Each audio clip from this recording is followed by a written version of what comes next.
Ladies and gentlemen, welcome to Coast Wrestling. Representing the East Coast, I am the Pennsylvania sensation, Greg Cherry.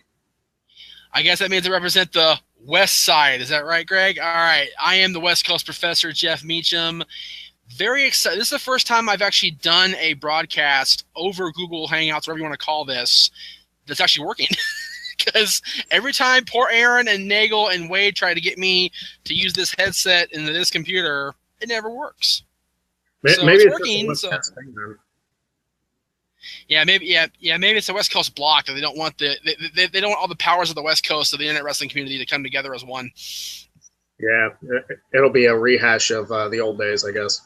Yeah, I guess so. I guess that to me was too much for anybody to handle over a two different time periods. Yeah, now that's been gone for a decade. I guess this is the next best thing. Isn't that scary? It's been 10 years since Kaveh died. Isn't that crazy? That's crazy.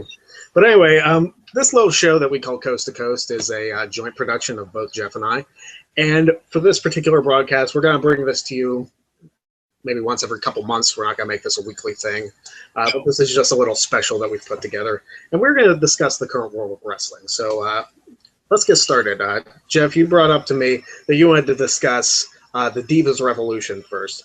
But not necessarily the one that WWE is doing. You want to more so focus on the the Divas Revolution in NXT. I did, because that's where the Divas Revolution really started. And much to a lot of people's chagrin, Paige is right. Paige and Emma really started this whole Divas phenomenon that occurred over the last little while. And I'm not talking about just the last few months it's been on WWE TV. I'm talking about going back all the way a year and a half ago to NXT Arrival, the very first special on the WWE Network that broadcast live on that network, where Paige and Emma tore the house down in a NXT Women's Championship match. And those two really are the two that kind of set us on this little path of destruction the Divas have laid out in the last 18 months or so. Because you got to remember, without that brand, and we will call NXT a brand, it's not just developmental anymore, it is a brand, let's be honest. Without those two, we really would have no Sasha Banks or Charlotte or Bayley to really catapult off of Paige and Emma's success. More so Paige, because let's be honest, she was the one that won the Women's Championship from AJ, the Divas Championship from AJ.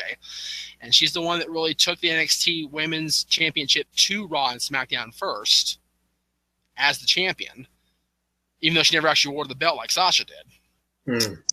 Actually, Sasha didn't either. I think about it. Sasha didn't really either. But those two, Paige and Emma, really are the ones that kind of set us down this path. And now we see all three of the four NXT horsewomen on regular WWE broadcast every single week. Right. And Bayley's holding down the fort as women's champion in NXT, but Sasha and her had an unbelievable match last week at Respect, and prior to that in Brooklyn the night before SummerSlam. I've gone ad nauseum about the women's division, how I feel about women's wrestling. Having helped run a women's promotion myself for a while like I did, everybody knows my side, but I was very curious for you to tell the world your side of this guy. I know you're big on Banks, man. I know that. I'm definitely big on the boss, absolutely. And you brought up a good point with both matches between Sasha Banks and Bayley. I mean, they were both absolutely incredible. I mean, from the psychology in the match, the way the match was worked is like you thought you were watching. I mean, Sasha and Bayley were the main event of Respect. So I was gonna say main event quality matches. It was the main event of the last NXT special, and I just got to watch that yesterday. Awesome match. But in my opinion, not as good as Brooklyn. Not as good as Brooklyn. It was great, but the match that Sasha and Bayley had at NXT Brooklyn or NXT Takeover Brooklyn, phenomenal. Off the charts. And you know what? I'm going to say this, it might upset people. Better than Finn Balor and Kevin Owens from that same show. From Brooklyn? Yes. No, I agree with that. As good as Balor and Owens was, and let's be honest, you have to try very hard to screw up a ladder match. Yeah. If you're screwing up a ladder match, you should be called back to FCW developmental. Let's put it that way. But Sasha and Bayley really are the ones that stood out, which is why Regal and Storyline and Triple H in reality made them the main event of TakeOver Respect. Mm-hmm. because they stole the show at TakeOver Brooklyn. Absolutely. And you know what? There's a lot of debate, too, and this may be something that you disagree with me on. I mean, we'll see. But I think Sasha Banks and Bayley from NXT TakeOver Brooklyn was a better match than Charlotte and Natalya. Yeah. Here's why. Okay, go ahead. Yeah, I'm going to defend myself. Here's why. Because Charlotte and Natalya, yes, fantastic match. I'm not going to deny that at all. But it seemed to be overshadowed by the fact that both Ric Flair and Bret Hart were there. As opposed to what was in the ring, there was a little more focus on what was outside the ring. And with Sasha and Bayley, the focus was on them, my personal opinion. I think the initial hype and the hype going into the event was on Bret and Rick when it came to Charlotte and Natalya. But I think that match more than made up for it. However, I have not watched the Charlotte-Natalya match since I've watched the two Bayley-Sasha matches. So I think I need to – I probably should have done this in preparation, knew we were going to talk about the Divas Revolution, gone back and watched this. However, I do fully intend to sit down and skip ahead on the network player to watch Charlotte and Natalya again, because I do want to see that, and I do want to see how it holds up now, because I was of the opinion after Brooklyn that Charlotte and Natalya was still a better match. But after seeing both matches between Sasha and Bayley unfold in the last 4 to 5 weeks, it's hard to argue that those two are not the two best NXT women's wrestlers ever. Exactly. So for me, I have to go back and really watch and really go, which one is better? So, but I will definitely got to do that. I'll probably talk about it on Talk Wrestling because we're going to tape it there in a couple weeks. But we'll get to plugs later. Yeah, we'll get to plugs later. Also, since we're on the topic of the Divas Revolution, lately what we've seen, and I believe this has been brought up in an interview by either Paige or Nikki Bella or one of them, that they started out great. They started out with this awesome segment on Raw, which was phenomenal, introducing Charlotte and Becky Lynch and Sasha Banks. Right. I wasn't going to forget about the boss. Of course not. Come on now.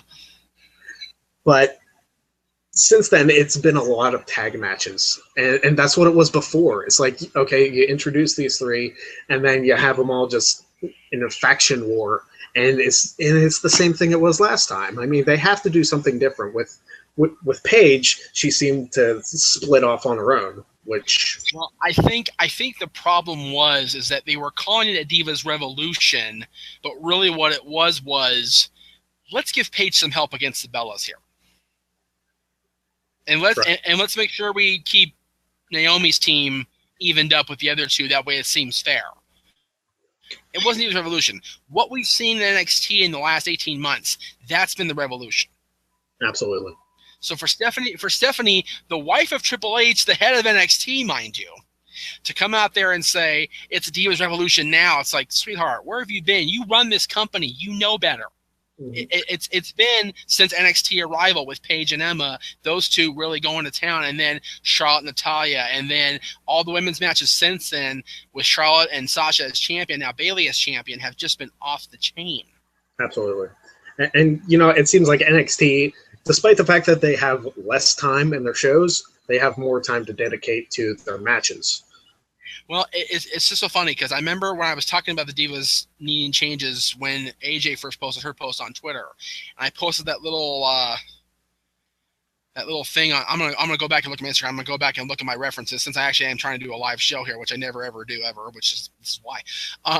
But there was a post that was posted on Instagram and on social media in general about how the Divas really needed a kickstart, really needed a kick in the butt as far as what they were going to do and how they were going to evolve and what was going to be next for them and what really they needed. Here it is right here. I got it right now. Retire the Divas Championship, bring back the Women's Championship, or get rid of the Butterfly, replace it with something actually is worthy of being called a championship. In a sense, they've done that with the NXT Women's Championship. It looks like a championship belt, and it's arguably the most sought after championship in the entire all three brands. Arguably. At least 2 matches per show, pay-per-view, all of which lasting at least 10 minutes, especially if it's a title match. They've done that with NXT. Yeah. Absolutely. There's at least at Respect there was Dana Brooke and Asuka, which wasn't it was a good match. It wasn't a great match, It was to get Asuka over and to make sure people knew that she was going to be taken over pretty soon at Takeover, ironically enough.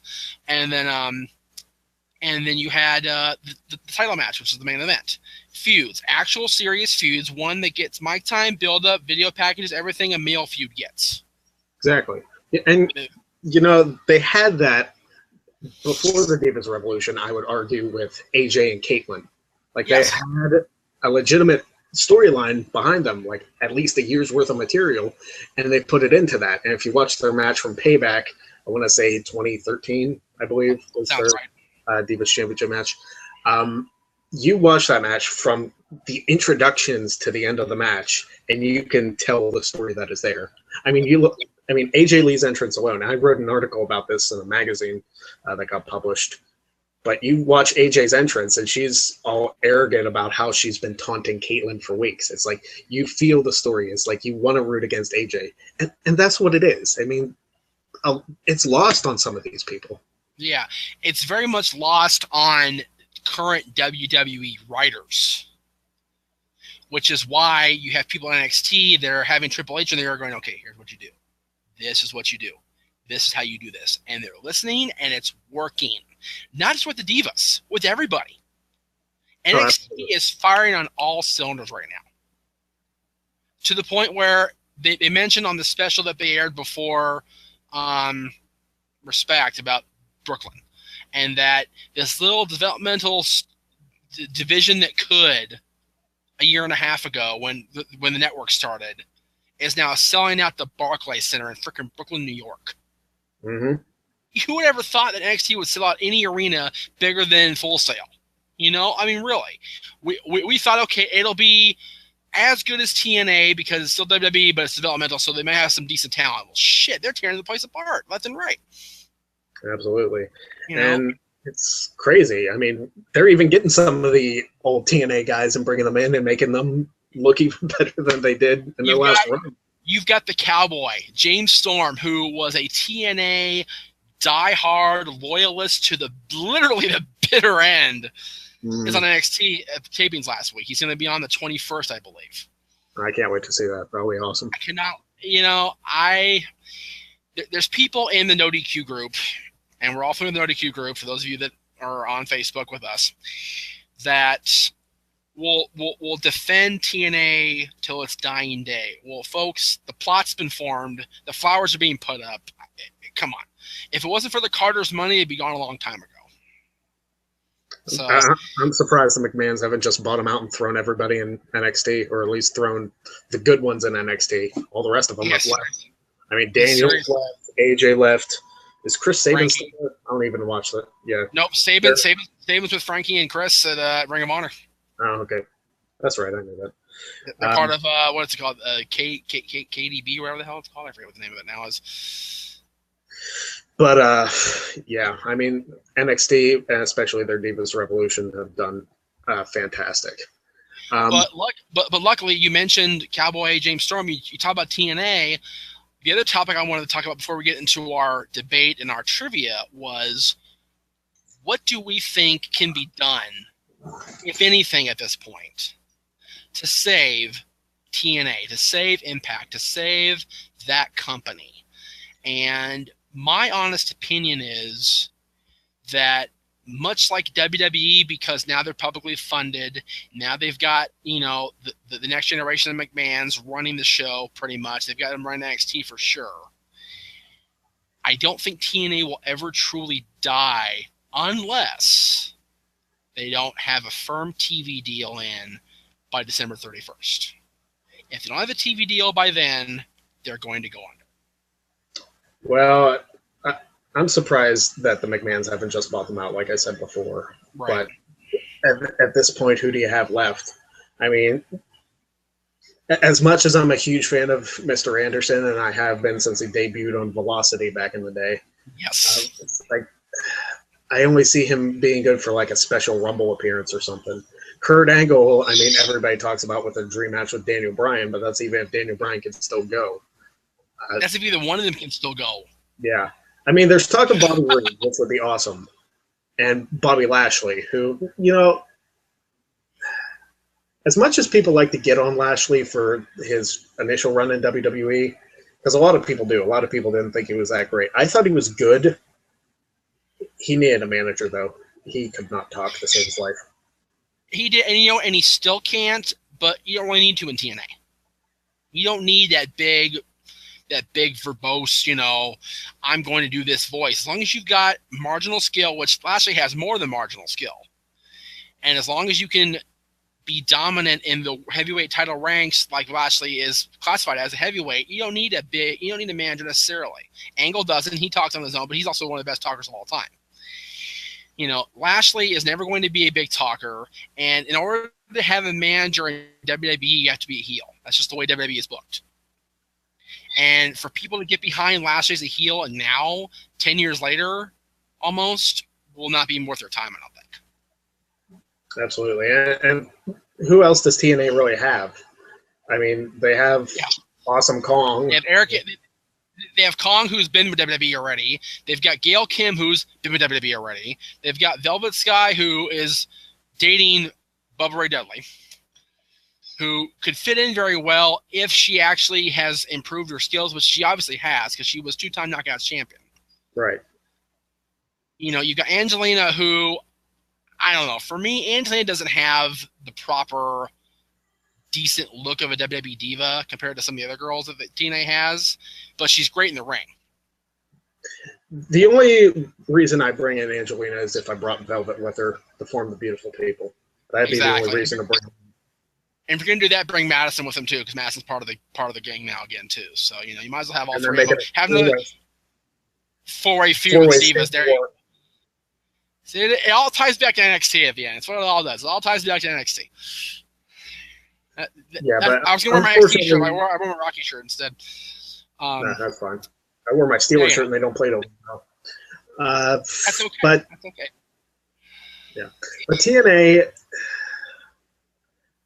I mean, I used to be a fan of TNA. Like, I used to watch all their shows. I used to watch their pay-per-views back when Christian jumped ship and became TNA champion. I thought that was awesome. Watching the unbreakable match between Styles, Joe, and Daniels. I mean, that match made me a giant Christopher Daniels fan, which I still am to this day. Yep. I mean, you look back at 2005, 2006, and look at how vastly different it is now. It's night and day. It is. It's very much a different complete. And people are very quick to blame Hogan and Bischoff.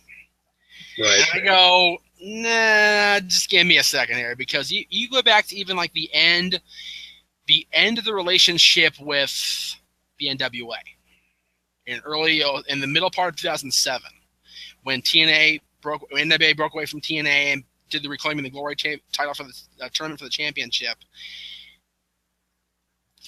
The need for TNA to survive on their own has always been a struggle.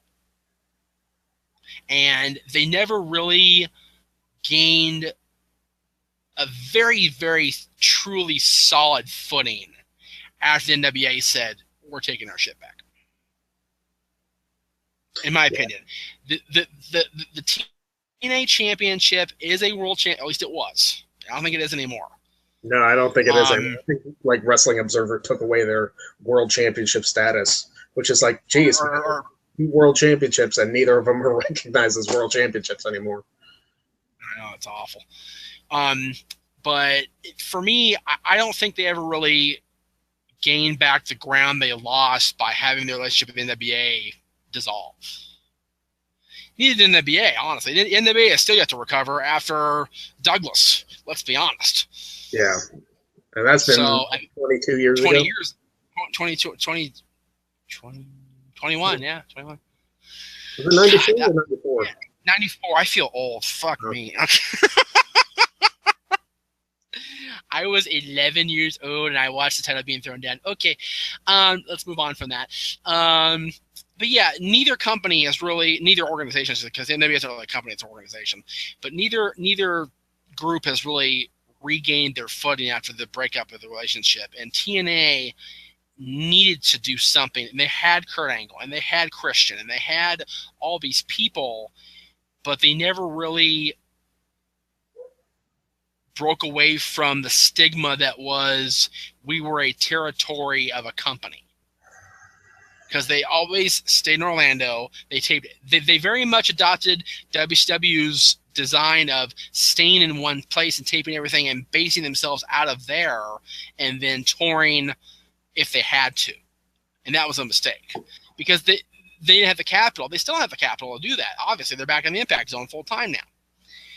So, for me, TNA was always the alternative to WWE. But when all the WWE rejects started going to TNA, Angle, Christian, EC3, let's not forget that. Dudleys. The Dudleys, Gail, MVP. Although Gail was never a reject, she was always awesome.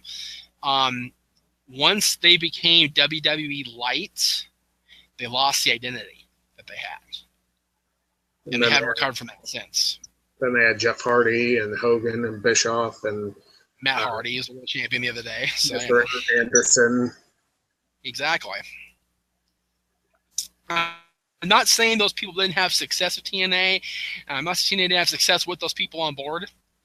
But for me, it was always watching the Triple H's and the Bobby Lashley's and the big, strong, big, bulky guys against watching AJ, Joe, and Daniels. Yeah.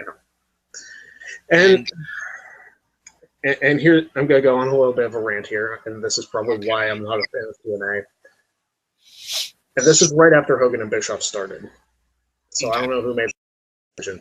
But the pay-per-view before Hogan and Bischoff came in, AJ Styles defended the title against Christopher Daniels. Daniels, of course, lost. The very next pay-per-view, Christopher Daniels faces off against Sean Morley, who hadn't won a pay-per-view match in WWE since probably 2000 against Rikishi. Or maybe the Right to Censor, I'm not sure which. But for him to go over the former #1 contender on his first show where he actually won something is like, how do you do that? It's like he just completely killed Christopher Daniels and he never recovered. No, he didn't. And it became very clear that he wasn't going to, because how long did he stay after Hogan showed up? Well, he was there. I remember he actually had a title match when you came to Pennsylvania for the Rumble. So he was there for a couple more years. But even but was he ever going to be the world champion? You know what? Another Christopher Daniels rant while we're on the subject. That match was supposed to be against Jeff Hardy right before they were going on their European tour. And Jeff Hardy couldn't go on the European tour because of like some previous arrests that he had. So right, I remember that.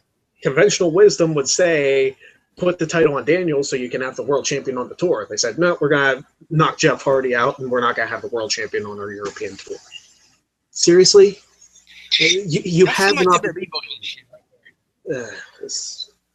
I mean, TNA has some of the facepalm moments that I just couldn't deal with it anymore. Like, I look at their product on occasion to see what happens. It's like, I was doing really. I was being a true, not a teenage soldier like we get accused of being in the NXT group, but I was doing okay. And then I want to say it was July. I went to No DQ, read the spoilers for the upcoming tapings. How Jeff Jarrett and his company were going to invade and take over. Yeah. I went, I shit you not, Greg. I literally got up from my computer tray, this computer tray sitting right here in front of me right now, went over to my dad's remote control on the DVR and canceled Impact. Like that very instant. I was like, nope. We've done invasions. They never work. And it's Jarrett being the top heel. I'm good. Click. Yeah. There's no way I was going to sit there all summer of that crap. Yeah, it lasted for 3 weeks of the television, 3 or 4 weeks of television, and then it was over again, just like that. Just like the invasion, just like UWF, Jim Crockett invasion, just like every other invasion in the history of American wrestling. It fizzled and it popped, and that was it. It was useless. And I'm sorry, I don't care if this gets me hate from every single loyal no DQ group member in the history of mankind. Having Derek frickin' Bateman cross over to TNA and become the TNA World Heavyweight Champion and being undefeated for 2 years was a crock of crap. I don't care if it makes everybody mad or not. That was ridiculous. I never got EC3. I never understood. I don't understand to this day. I don't understand it. The gimmick bothers me. And it's just a playoff of Dixie Carter, which makes it a little bit worse. Right? If you're having the nephew of the heel president, and then she even goes, yeah, maybe I messed up. I'm like, yeah, maybe you did, Dix. Maybe you did. Just a little bit. So the answer to the question, what can be done? If they get a TV deal, they'll survive. If they don't, they will falter. All right. Well, I think we should cut the TNA bashing for now because all three people that still enjoy it might turn the show off. I know, God forbid. Yes. But let us go into our debate session, which we appropriately titled The Professor versus the Sensation. Yes. And the topic for this edition is, should The Undertaker's WrestleMania streak have ended the way it did? And Jeff, I want to give you the floor to present your side. Well, mainly because you know my side and I don't know your side. It's better we do it that way. Yeah. My opinion, not only should the streak not have ended that way, it should have ended at all. And that's going to be unpopular with a lot of people. But because people could say, well, what about this guy? What about that guy? It's like, no.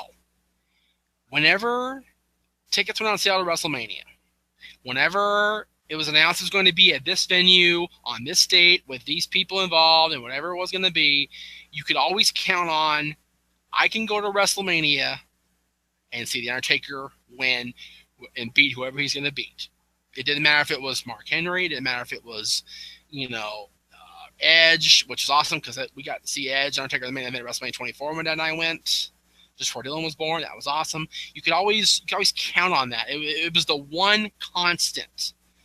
With all the bad WWE booking, with all the horrible things they've done in recent years as far as the bad booking decisions, and even going back, before he became the dead man again, when he was still the Undertaker biker guy,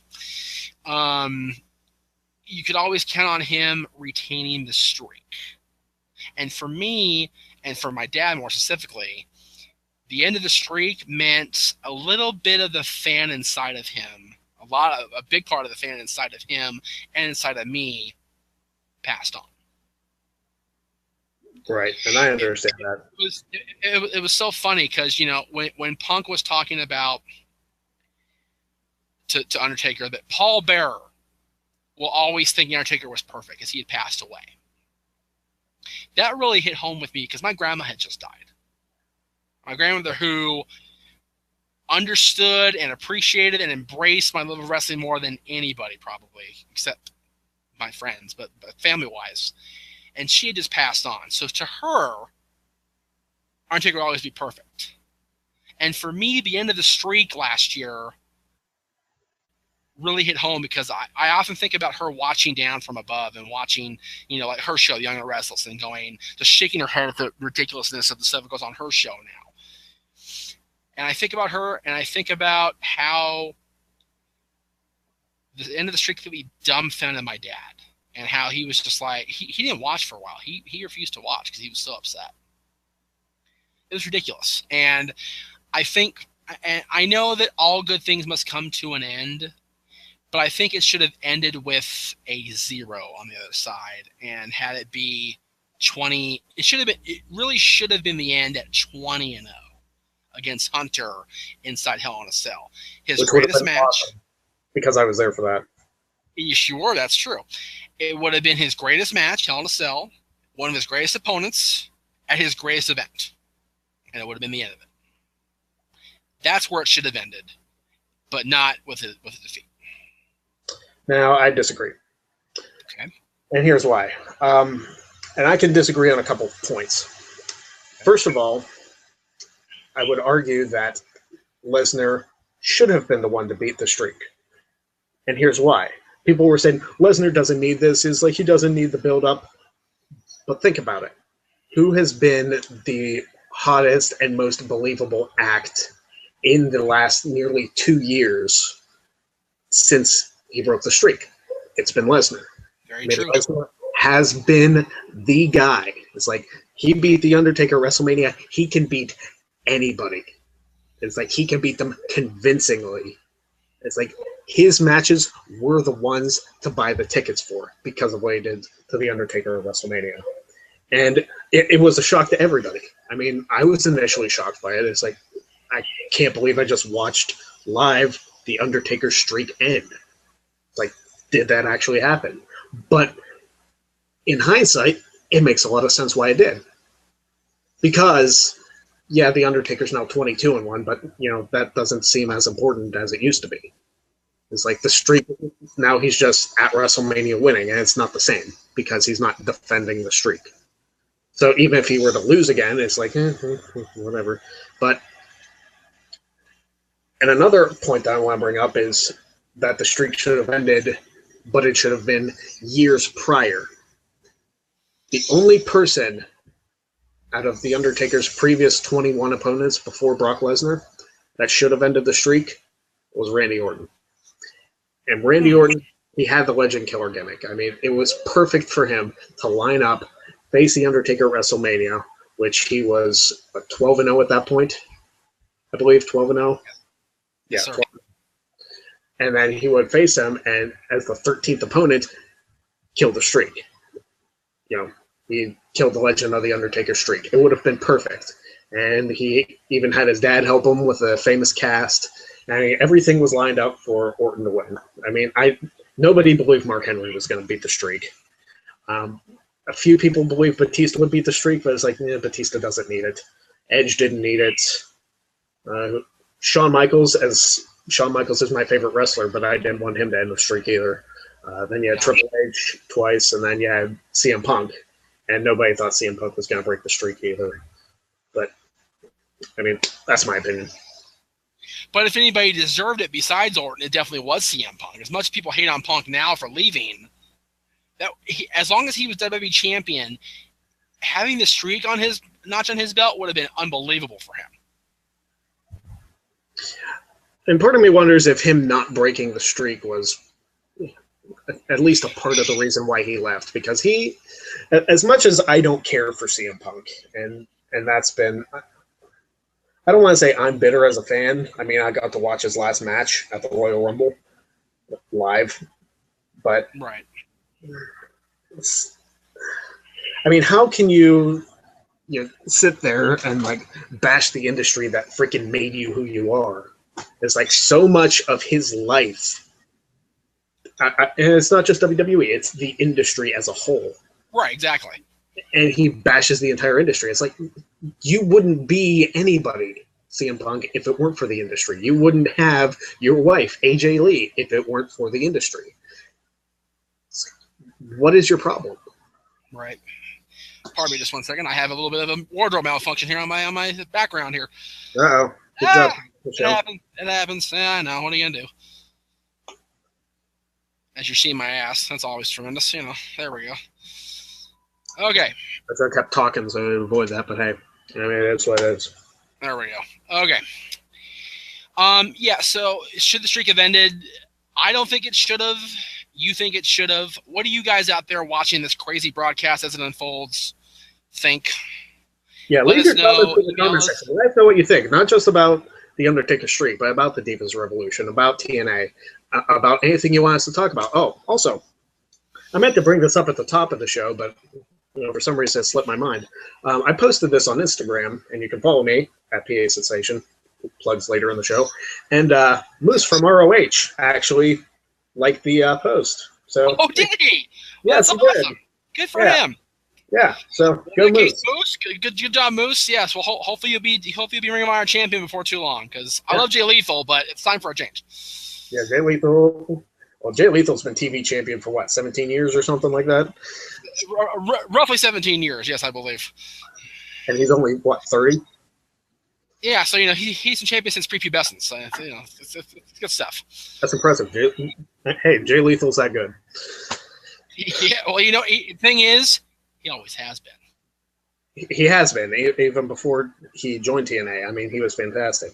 Like, whether it was as Jay Lethal or whether it was as Black Machismo, which Side note, one thing I will say about TNA during the Bischoff-Hogan years, Jay Lethal's impression of Ric Flair, holy crap, was that awesome. That was awesome.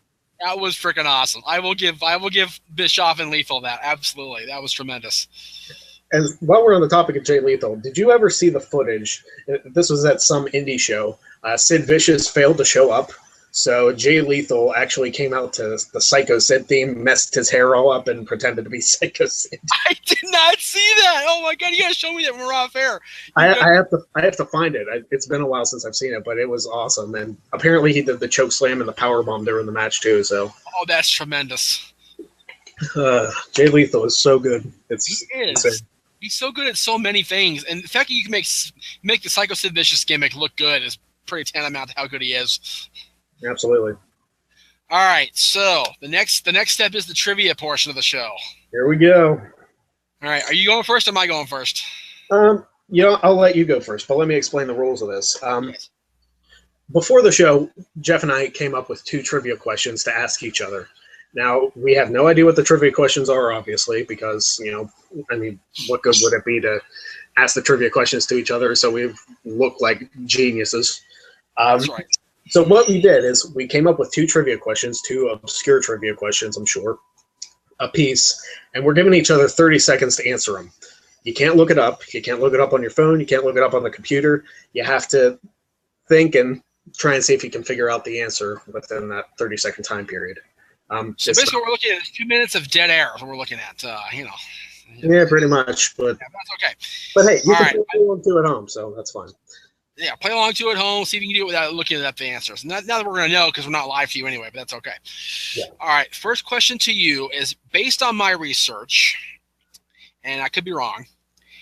What was the first televised pay-per-view match to emanate from the Mellon Arena in Pittsburgh, Pennsylvania? From the Mellon Arena. Okay.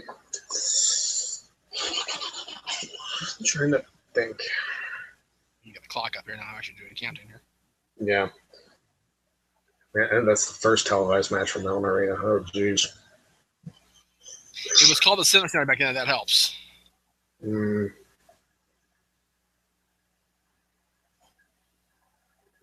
Wow.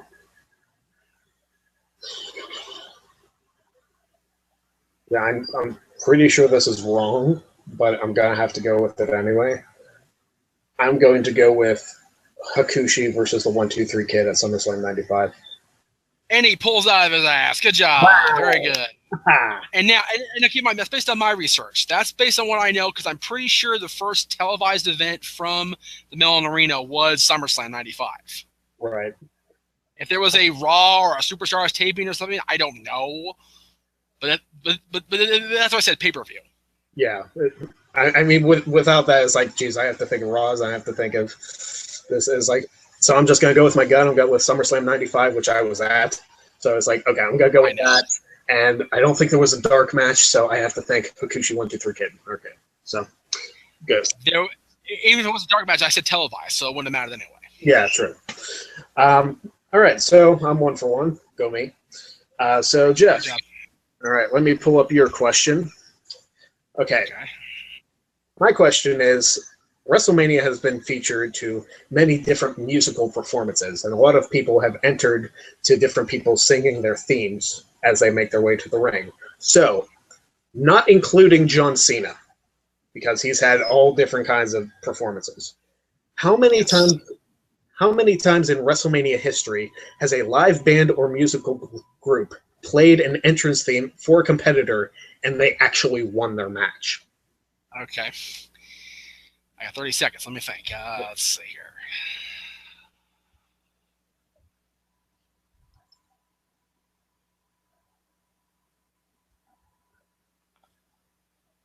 I'm just going to have a total dead air look on my face like, duh. That's fine. I wish I could have a clock that was going right now, but I don't think I'm able to figure that out. That's okay. No worries. Right. Just let me know when time's up, because I think I have the answer, but I'll go ahead and just use my 30 seconds. All right, 5 seconds. 4, 3, 2, 1. Okay. All right, what's your answer? I'm pretty sure it's just one, The Undertaker. That is incorrect. It is. Okay, who's the other one? There's three more. Three more. Okay.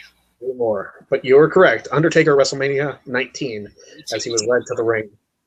But the other three that you forgot were Triple H from WrestleMania X8, because he had Drowning Pool play his entrance theme to the ring. I forgot about that. Darn it. Rey Mysterio had POD play his entrance theme at WrestleMania 22 when he won the World Heavyweight title. I tend to block that out for personal reasons, but okay. Yeah. And this is probably one that you wouldn't have gotten because it's like a really tricky one. Lawrence Taylor at WrestleMania 11. Oh, that's right. Salt and Pepper thing into the ring. That's right. What a man. That's right. Okay. All right.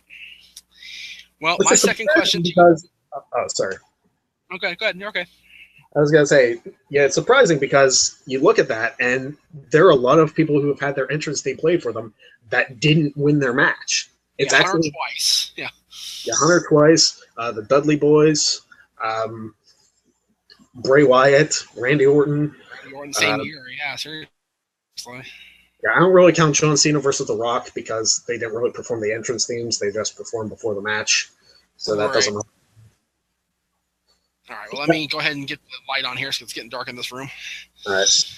And then we can get your second question going. Okay, sounds good to me. Okay. Whoops, there goes the lighting again. Damn it.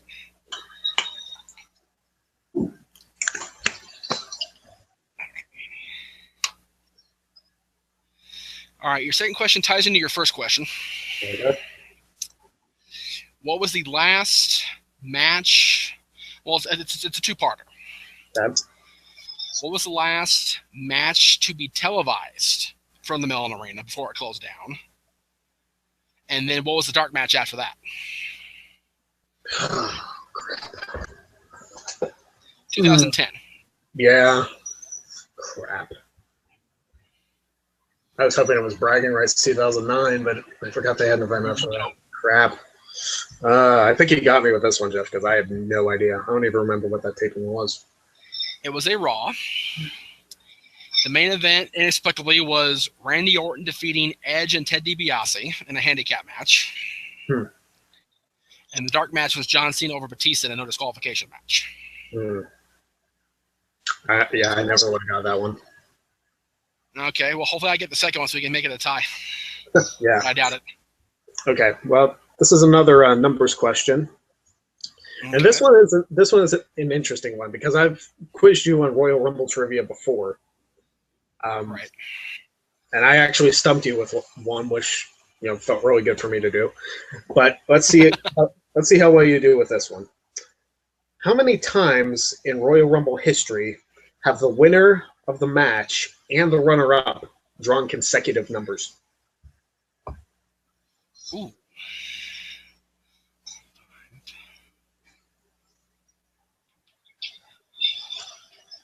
In lieu of a clock. Yeah, I'm thinking here. There you go.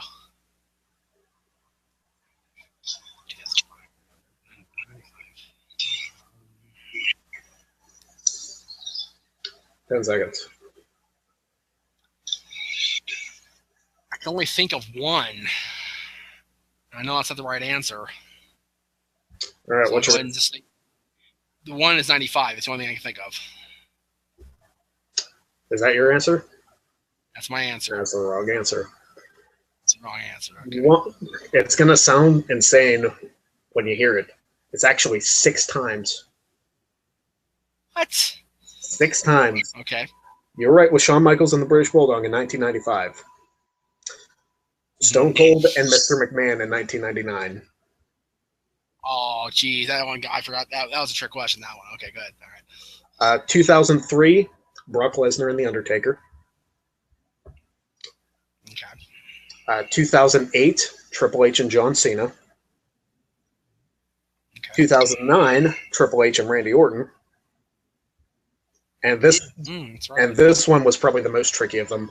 2011 with Santino Marella and Alberto Del Rio. That's right, because it came right after the other. That's right. Ah, bummer, brutal. All right, well, you win this round, sir. All right. So next show, you'll try and get your edge on me, and clearly house show knowledge is the way to do it, or dark match knowledge is the way to do it, because Oh, yeah, there you go. idea. All right, so let's talk about what I'm going to talk about with Aaron in a couple weeks, or I talk about on a pre-show in a couple weeks. So we'll go ahead and bring it up now, and that is Hell in a Cell.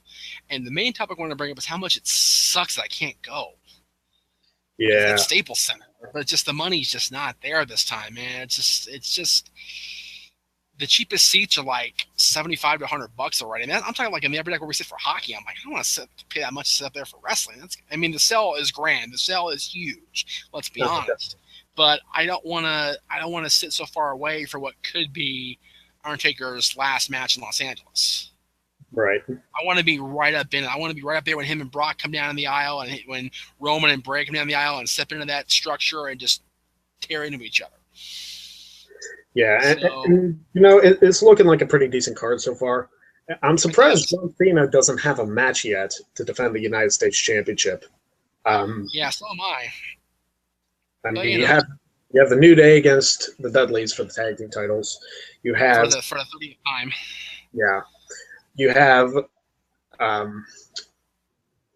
what else do you have? You have Undertaker, Brock. You have Roman and Bray. You have Charlotte and Nikki for the Divas Championship.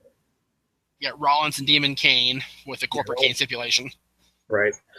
You also have, is Kevin Owens versus Ryback official for that? I'm looking right now, actually, so just give me one moment here.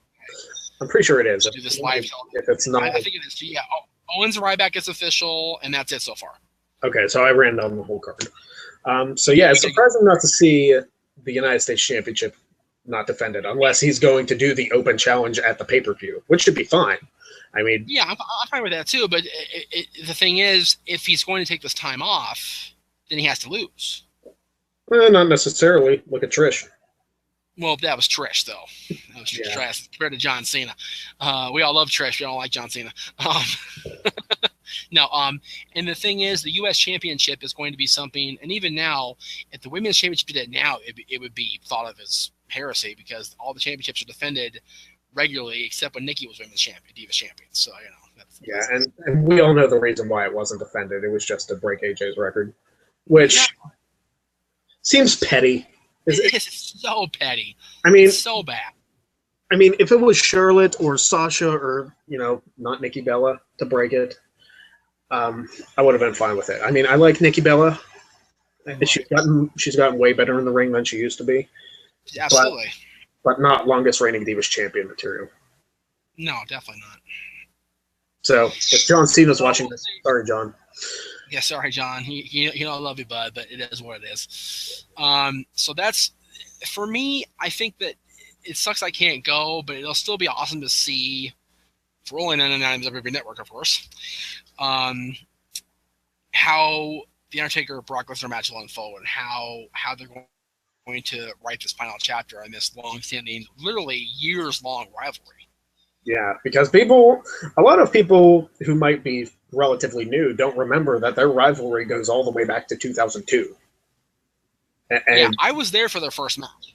I was at Staples Center for Unforgiven that year. And my dad and my brother and my buddy Dan and I all watched as that match ended in a complete schmoz, a no contest, which led to the initial offering of Hell in a Cell between these two.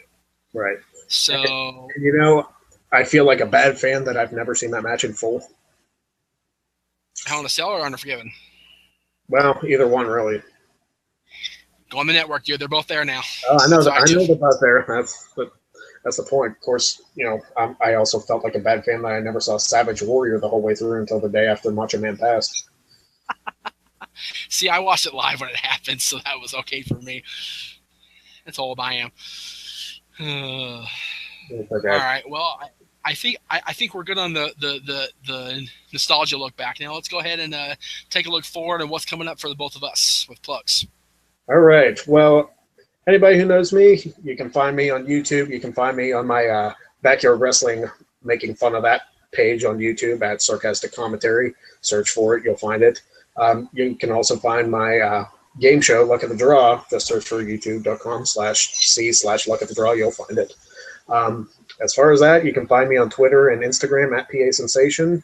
And I think that's pretty much it for me.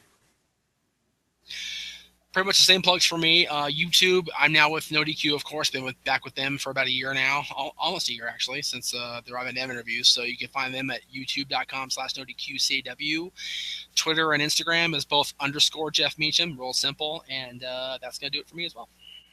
All right. Well, I think this is a pretty successful first broadcast for Coast to Coast.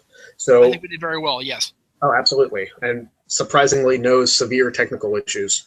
I mean, the other. Yeah. The whole wardrobe thing back here, that's okay. We'll work on that as the press. Yeah, we'll figure it out the next time we do this show. But for the West Coast professor, Jeff Meacham, I am the Pennsylvania sensation, Greg Cherry, and we will see you next time when we take wrestling coast to coast. See you next time. Bye, guys.